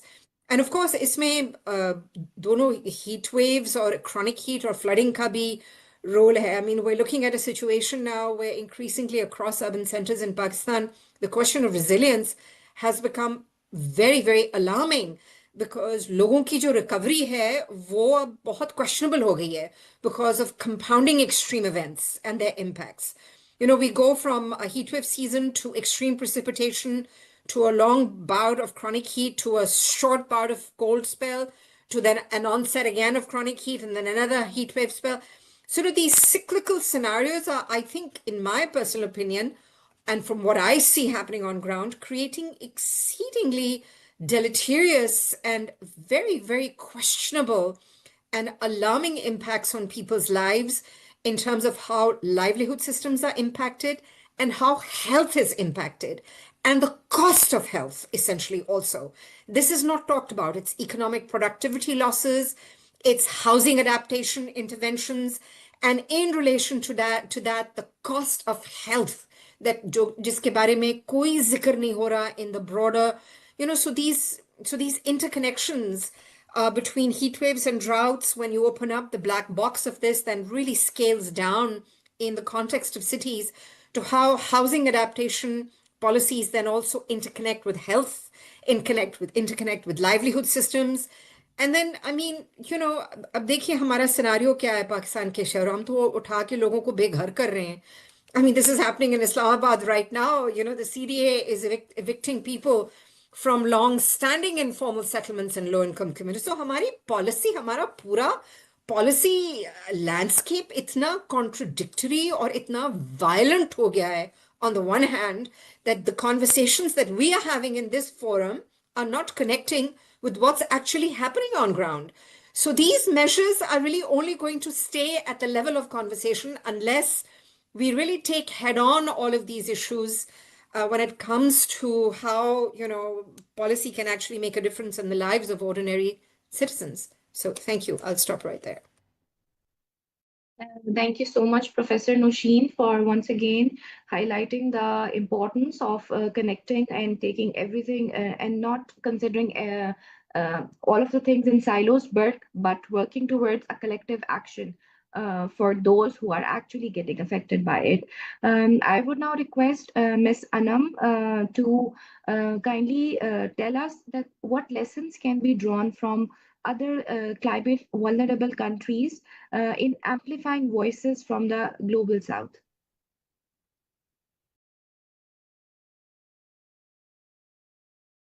Thank you so much. और सबसे पहले तो मैं कहूँगी कि अभी जो आपने डॉक्टर नौशीन ने बात की ना कि इट्स रियली इम्पॉर्टेंट कि हम ऐसे जो हमारे सेशंस होते हैं we talk about what's actually happening on ground. A lot of the times, even in discussions like these, we talk about very bottom-up approach. We talk from a global perspective, and we don't actually look the ground reality go. So yeah, thank you for raising that, and I think we should all be mindful, including me, that in future we also talk about what is the ground reality and what is actually happening. And whenever हम कोई भी policy किसी भी चीज की बात करें तो we ensure that the reality is a part of it.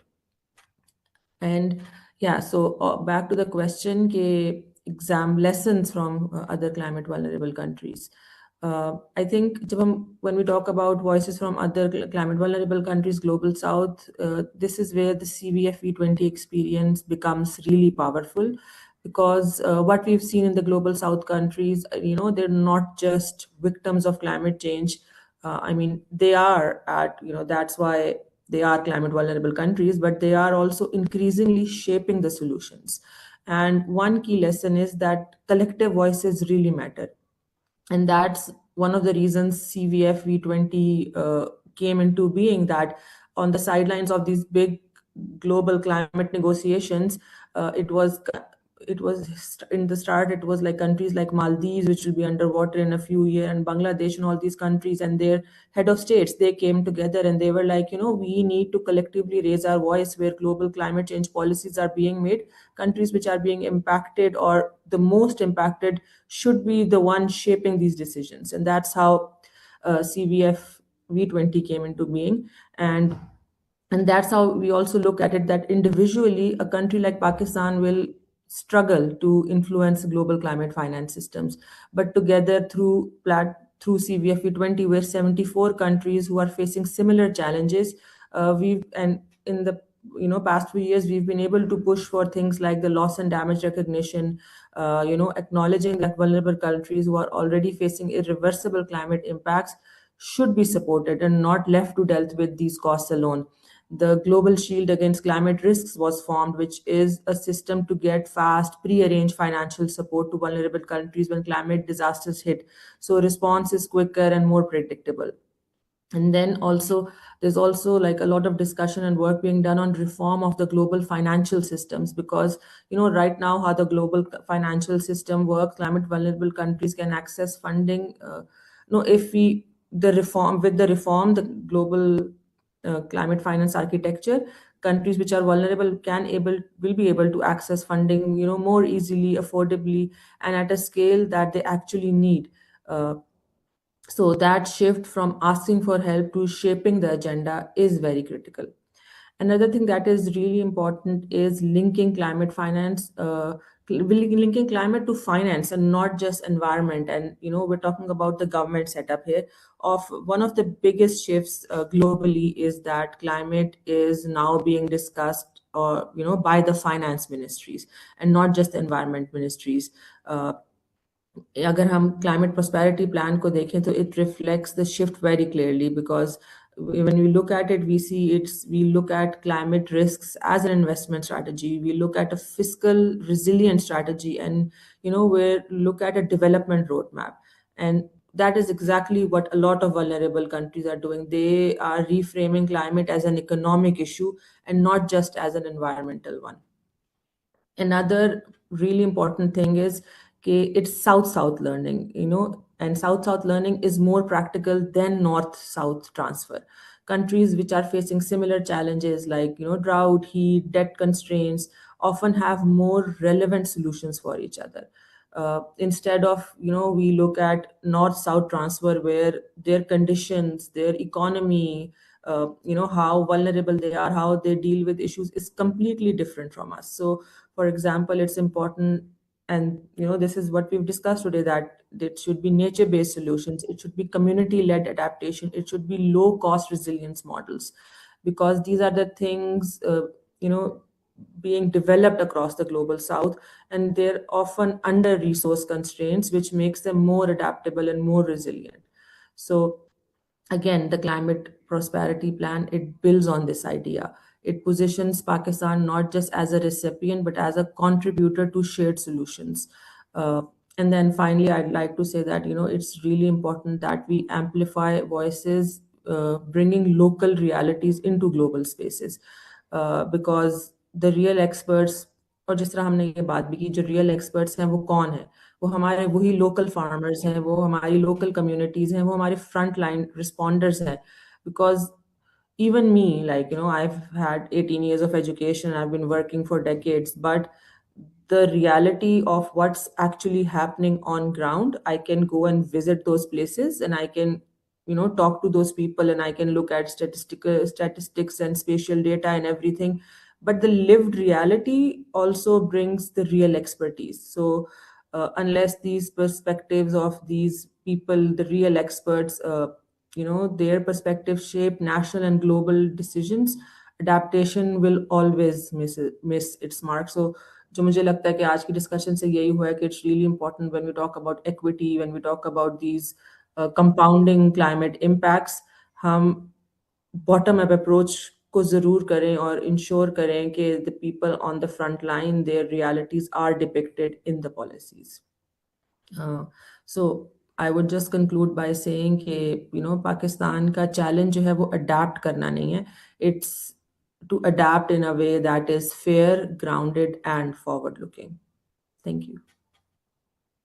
Thank you so much, Ms. Anam, for once again highlighting the importance of taking along the on-ground vulnerable communities and the real experts, for example, farmers, in this whole narrative. I would now request Ms. Farah to kindly let us know that what role can public awareness and citizen access to weather information play in reducing climate-related losses?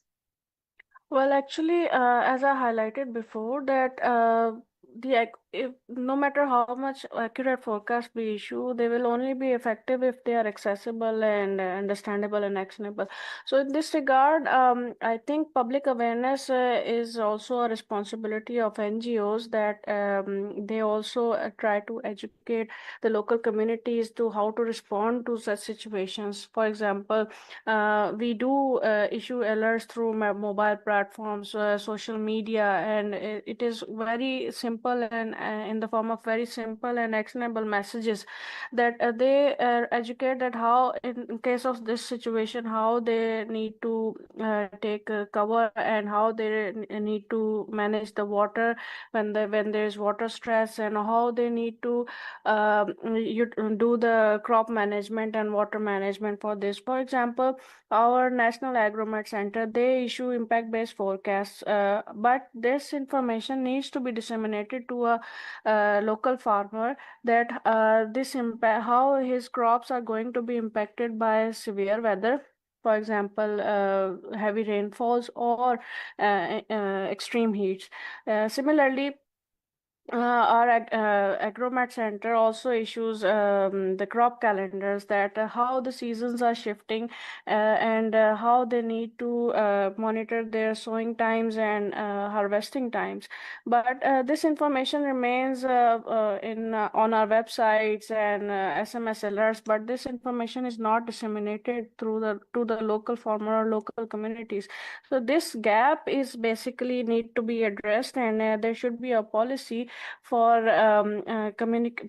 communication between the government bodies and the disaster response departments.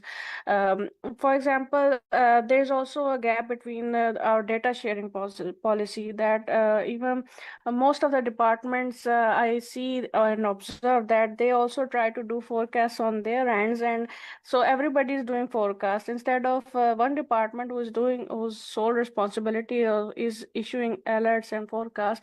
Everyone is doing repeated tasks. Instead of that, they should put effort in responding to those disasters when their alerts are issued. So I think this is more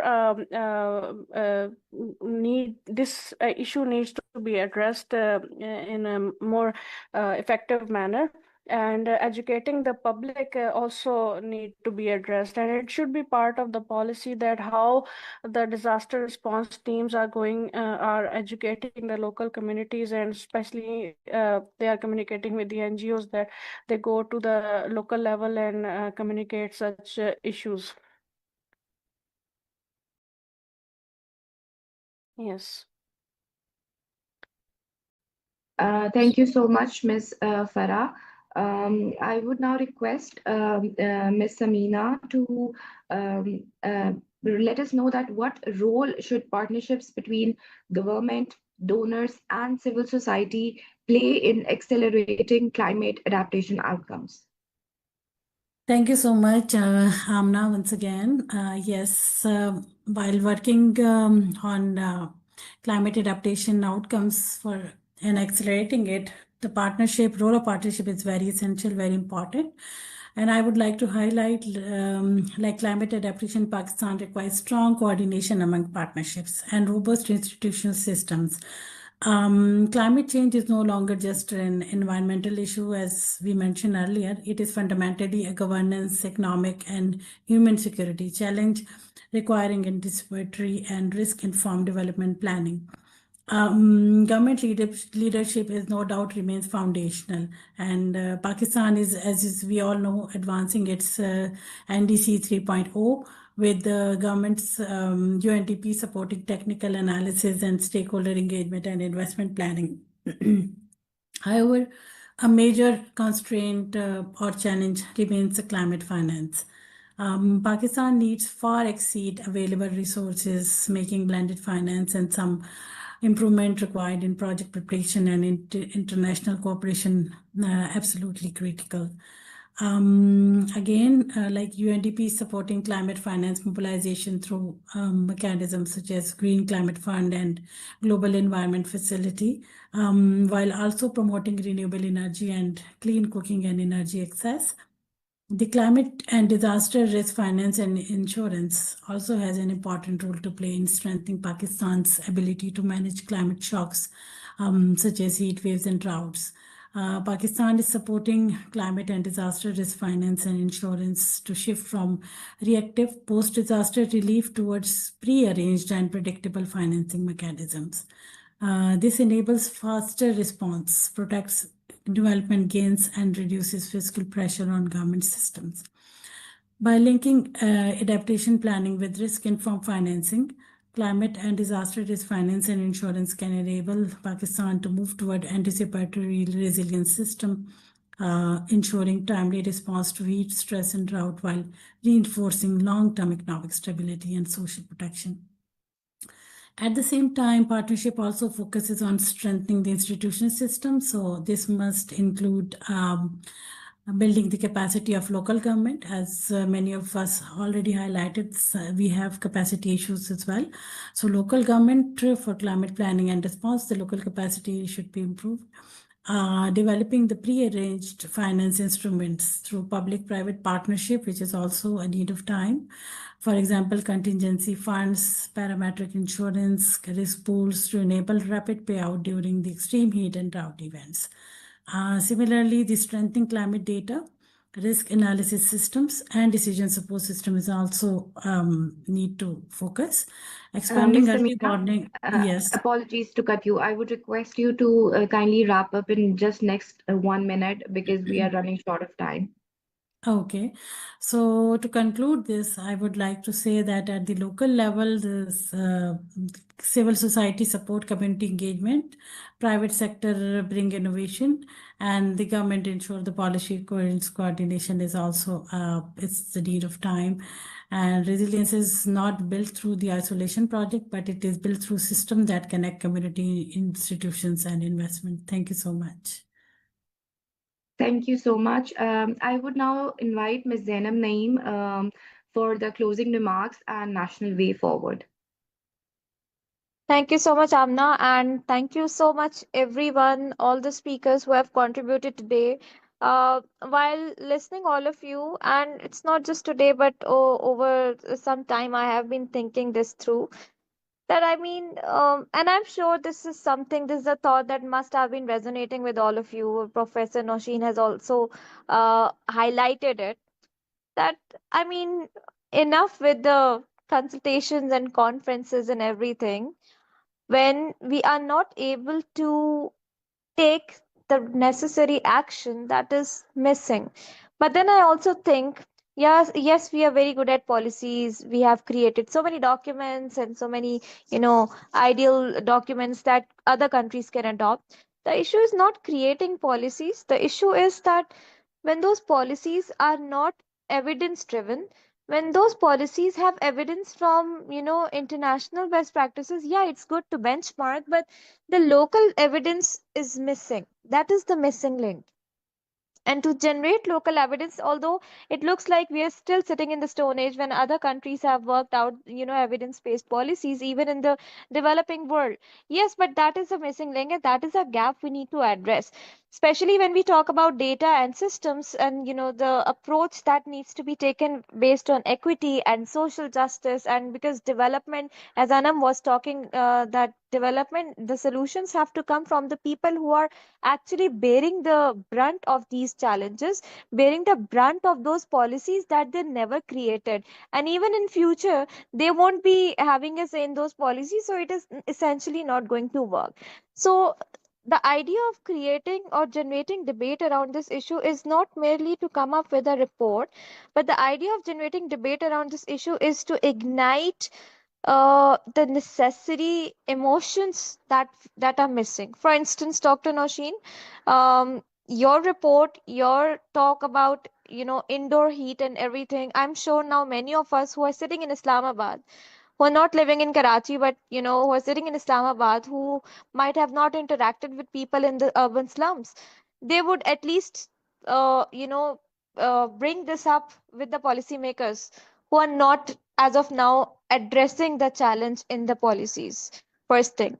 Secondly, we need to talk about action oriented strategies that could be enforced, keeping in view that we do not have access to finance yet, but we have access to certain resources that are also not being utilized properly. So, how those resources can be utilized, what needs to be prioritized as of now as an emergency planning situation, that is something we need to work on. For example, there are certain time of the year when everyone is actively talking about climate extremes, and at certain time of the year nobody bothers to discuss what is the strategy. For example, this is the time when our policymakers should be talking about what is the upcoming monsoon strategy they have, what is the upcoming proactive agenda they have to secure the communities, what is the upcoming trajectory. For example, CVF has come up with the development document around finance. So how, what is the pipeline of interventions they have prioritized where they will be working towards, the end of this year, keeping in view that Super El Nino is almost lurking over our heads. What is the strategy that they have to ensure that people are, the vulnerable groups are safe and secure? So these are the things. This is the time we talk about it. This is the time we start taking action. Unfortunately, that is not happening. And one of the key aspect, and if I conclude it, is the departments, the line departments, the departments who are supposed to enforce based on the evidence generated, they lack the technical understanding, and that is why proactive action is missing. So I think the next time, so many institutions like STPI and others, we need to work on assessing the technical capacities that exactly our departments have who are on the forefront of ensuring climate action. So why these gaps are there, what are their requirements, and how they can enforce the climate action, what is the missing link in their context. I think that is what we need to do as a next step. After this consultation, we are going to again summarize the key recommendations that we have. And we will be sharing it with our stakeholders and all the speakers who have shared their thoughts for their interventions. And then we will try to do mass communication around it so that many people are able to, understand the missing link that Professor Dr. Noshin and many of you have highlighted today. So thank you so much once again. Have a good day. And I hope the discussion continues even when we do not have heat waves, even when the temperature and weather seems nice, we do not stop talking about it because our development essentially needs to be climate proof. Thank you. Have a good day. Take care. Thank you so much, everyone. Thank you for your time. Allah Hafiz. Thank you so much. Allah Hafiz. Thank you. Bye bye. Allah Hafiz. Allah Hafiz. Allah